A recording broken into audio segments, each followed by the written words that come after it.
you are working with a team of people, or you're working with, yeah, Erica, okay, you're working within an L&D team within an organization, or Renee, you work within a team. So Renee, I'm curious, how do you handle um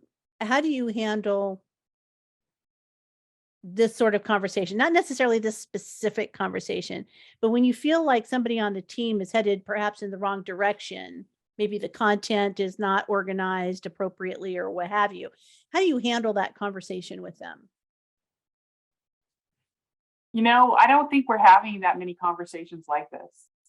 I don't know if it's just that we agree with each other, or if it is, which is possible, or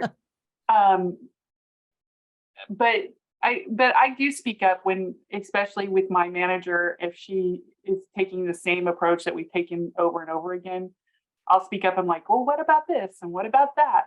And sometimes I win and sometimes I don't win. And we just kind of have a conversation about it. But it's not necessarily about myths or anything like that. I think if I came back and I said learning styles and the forgetting curve, I don't know that anybody would react to that. Mm-hmm. Mm-hmm. But that's okay, because I think one sort of leads to the other, isn't it?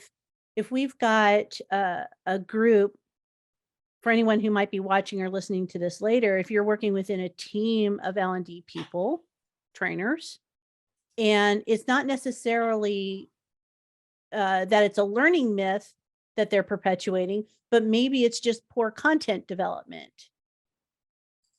Right. And so that conversation becomes almost the same. It's like, how do we provide guidance for those who may be new? Because if I go back and I think about, some of the mistakes that I've made in the past, and some of them were ugly, so how can I have had a conversation with somebody who would have helped me, rather than me stumbling along and figuring it out on my own, right? And I think that those conversations are necessary.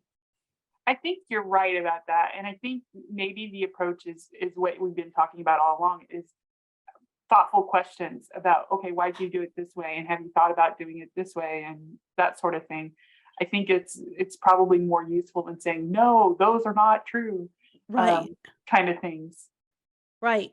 Right. Because I see that a lot. Like I said in the opening, I cringe, and I get it, because I think somebody, here, Zolt is he's always in the middle of some conversation like this. And I can hear his frustration in his words. I can hear him talking when I read his words, and I get it. It's frustrating to say the same message over and over and over again. But realize, right, and we know this, but realize that just because you've said it 100 times, that doesn't mean that the person you're talking to has heard it 100 times. The person on the other end has only heard it once. You might have said it 100 times. So that's why we have to be careful about how we approach this and how we approach certain conversations. So Erica, I see your hand. I'm not sure if it's an old hand or a new hand. New hand. I just wanted to add to the idea that if we are working in teams, one of the challenges, and we can't discuss it further today, is what if we have people who've been identified as senior on our teams? And what if they try to counteract any of the work that your people are doing? If they're the ones who are trying to perpetuate something and they're saying, no, you're wrong. Great question. I'm going to throw that out to the group. So, I hear the voice of experience with Bob and John, and I know definitely with Don, and I know also with Jason, it's, you're working for somebody, be it a client or a manager, boss person, and they are saying, no, this is it. How do we handle the conversation? Well, yes. I'll jump in. Go ahead, jump in, Bob.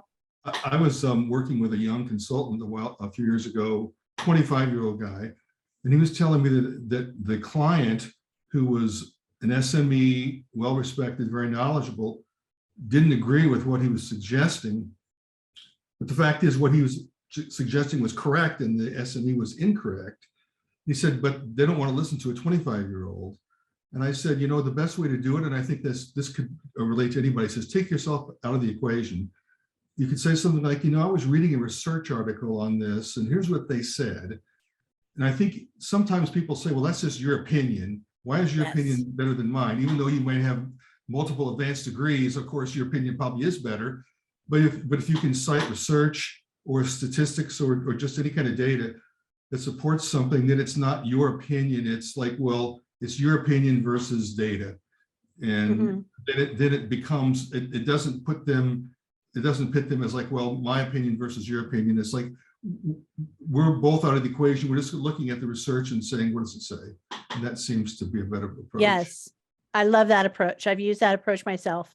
It's, well, the data, and I like Heather's comment in here. It's, we're gonna just start questioning, and we're going to show them the data. I have yet to find somebody, and Jessica, yes, absolutely, in the comments. Leadership likes data for the most part. Good leadership, let me preface that. Good leadership likes data. Good leadership likes research. And if you can just say, I just read this, or here's this. So you're right, because sometimes we've all been in that shoes, right? Where you've been talking about something over and over and over and over again, but then when you bring in a consultant and they say the same thing, now all of a sudden everybody listens. Okay, so it's that same sort of thing, right? Where it's like, I'm presenting you with the expert either on paper or within data or within YouTube or TED Talk or whatever, right? So here's the data. And yeah, absolutely support that approach. All right. Amanda has her hand up. Oh, Amanda, real quick, we're at the top of the hour.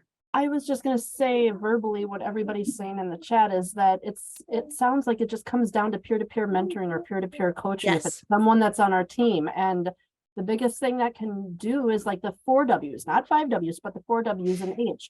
Everything but why, because why can often put people into a defensive mode and scarcity mindset. So instead of love it. Why did you make that choice? Like, how did you come to making that decision? And I have found that utilizing the same sort of questioning, even for those that are higher up, where you're then managing up versus peer-to-peer coaching, it's just a little bit different. And then I often, after I've had questions, shown genuine curiosity. If you ask, can I provide you with some feedback, or would you be open to hearing something that I've observed? You've then kind of built a safe, trusting rapport. Psychological safety, trust is like the linchpin for everything. And if you have that capacity by which to build that by showing genuine interest, maybe they will then be open and receptive to hearing what you've observed, hearing some feedback that you have to share, because then it's not coming from a you are wrong perspective, because we've had the opportunity to hear them out, because there may be nuggets of truth what it is that they're saying. Yes, absolutely. Thank you for that. And I think that's a great way to close this conversation up. And also this last comment from Jessica in the chat about being bright, be brief, be gone, right? Nobody wants to listen to a lecture. Plop the information down and call it a day.